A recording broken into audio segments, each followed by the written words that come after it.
السلام علیکم دوستو، جنرل پرویز مشرف ایک ایسا نام جو پاکستان کی جدید تاریخ میں طاقت، تنازع، فیصلوں اور نتائج کا استعارہ بن چکا ہے۔ ان کی کہانی صرف ایک جرنیل کی کہانی نہیں بلکہ ایک پورے دور کی کہانی ہے، ایک ایسے عہد کی کہانی جس میں پاکستان نے غیر معمولی سیاسی موڑ دیکھے، جنگ و دہشت گردی کے سائے جھیلے، معیشت نے نئے تجربات کیے، میڈیا آزاد ہوا مگر ریاست پر نئی آزمائشیں بھی اتری۔ یہ کہانی ہے طاقت کے سفر کی، اختیار کے عروج کی اور اس انجام کی جو ہر اقتدار کے ساتھ جڑا ہوتا ہے۔ پرویز مشرف 11 اگست 1943 کو دہلی میں پیدا ہوئے۔ تقسیم ہند کے بعد خاندان کے ساتھ پاکستان آئے۔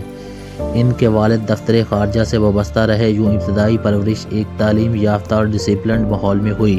وہ کم عمری سے ہی ڈسپلن، جرأت اور ایڈونچر کے قائل رہے۔ 1961 میں پاک فوج میں کمیشن حاصل کیا۔ فوجی زندگی کے مختلف مراحل طے کیے۔ Command and staff college, special services group سے وابستگی، سرحدی محاذوں پر ڈیوٹیاں۔ پھر رفتہ رفتہ ایک مضبوط، بے خوف اور ہارڈ لائنر آفیسر تصور ہونے لگے۔ بعد میں وہ کور کمانڈر لگے اور 1998 میں وزیر اعظم نواز شریف نے انہیں آرمی چیف بنایا۔ شاید کسی نے بھی اس تقرری کے بعد آنے والے سیاسی زلزلے کا تصور نہ کیا تھا۔ 1999 آیا۔ کارگل کی لڑائی نے پاکستان کی سیاست، فوج اور سول حکومت کے درمیان تناؤ کو خطرناک حد تک بڑھا دیا۔ فوج اور حکومت کے فیصلوں میں اختلافات نے صورتحال کو بحران کی طرف دھکیل دیا۔ پھر 12 اکتوبر 1999 کا وہ دن آیا جب ہواؤں میں طیارہ معلق تھا، زمین پر اقتدار لرز رہا تھا۔ فوج نے اقتدار سنبھال لیا۔ ملک میں مارشل لا ڈکلیئر نہ سہی مگر عملی طور پر اقتدار جنرل پرویز مشرف کے ہاتھ آ گیا۔ نواز شریف حکومت ختم، پارلیمنٹ غیر فعال، آئین معطل ہوا اور پاکستان نے ایک نئے فوجی دور میں قدم رکھا۔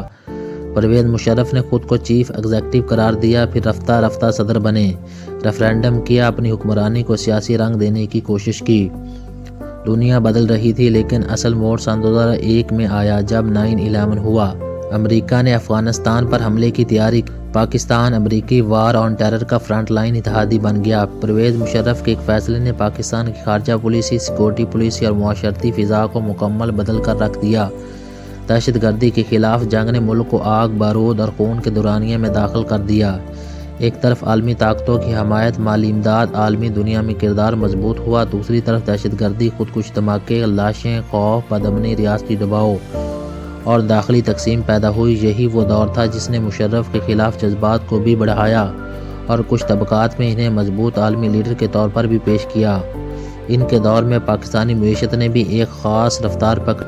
بینکاری نظام میں بہتری آئی، بیرونی سرمایہ کاری بڑھی، موبائل اور انٹرنیٹ ریولوشنز آئے، شہروں کی ترقی میں اضافہ ہوا، مڈل کلاس مستحکم ہونے لگی۔ سب سے بڑی تبدیلی میڈیا کی آزادی تھی۔ درجنوں نجی نیوز چینلز آئے، عوامی شعور بیدار ہوا، مگر یہی میڈیا بعد میں ان کے خلاف سب سے طاقتور آواز بن۔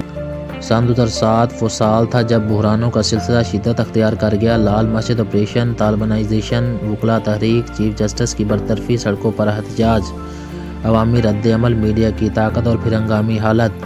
پورا نظام لرزنے لگا، دباؤ بڑھ، سڑکوں پر نعرے تھے، عدالتوں میں کیسز تھے، پارلیمنٹ میں مخالفت تھی اور عالمی سطح پر بھی حمایت کم ہونے لگی۔ آخرکار سن 2008 میں پرویز مشرف نے صدارت چھوڑنے کا اعلان کیا اور اقتدار سے رخصت ہو گئے۔ وہ پاکستان سے باہر چلے گئے، جلا وطنی، خاموشی مگر تنازعات ساتھ گئے۔ وقت گزرا، وہ واپس آئے، سیاست میں حصہ لیا مگر وہ عہد، وہ طاقت، وہ اثر و رسوخ واپس نہ مل سکا۔ عدالتوں کے کیسز، غداری کے الزامات، سیاست کی بے رحمی، جسمانی کمزوری اور پھر بیماری کا دور۔ آخرکار 5 فروری سن 2023 کو دبئی میں ان کا انتقال ہو گیا۔ زندگی کا وہ باب بند ہو گیا جس میں طاقت کا غرور بھی تھا اور بہادری کے فیصلے بھی، متنازع اقدامات بھی، کامیابیاں بھی اور تاریخ کی سنگین غلطیاں بھی۔ آج جب پرویز مشرف کو یاد کیا جاتا ہے تو کوئی انہیں ایک مضبوط لیڈر، بہترین منتظم اور جدید پاکستان کا علمبردار کہتا ہے تو کوئی انہیں جمہوریت پر وار کرنے والا حکمران، آئین شکنی کا ذمہ دار اور لال مسجد، وار آن ٹیرر کے فیصلوں کو مرکزی کردار کہتا ہے۔ مگر ایک بات طے ہے، پرویز مشرف صرف ایک شخص نہیں تھے، وہ ایک پورا دور تھے، ایک ایسا دور جس نے پاکستان کو بدل دیا، مشکلات بھی دیں اور کچھ راستے بھی دکھائے۔ تاریخ ہمیشہ انہیں بحث، اختلاف، تعریف، تنقید کے ساتھ یاد رکھے گی، کیونکہ پرویز مشرف ایک سادہ باب نہیں، ایک متنازع مگر طاقتور داستان ہیں۔ پاکستان کی سیاسی تاریخ کا ایک اہم اور ناقابل نظر انداز کردار، اس نے اس ملک کے مقدر میں ایک گہرا نقش چھوڑا اور ہمیشہ سوال چھوڑ گیا کہ کیا طاقت ہمیشہ تاریخ جیتتی ہے یا تاریخ آخر میں طاقت کو شکست دے دیتی ہے۔ شکریہ دوستو، اگر آپ کو ہماری ویڈیو اچھی لگے تو چینلز کو لائک اور سبسکرائب ضرور کریں۔ شکریہ۔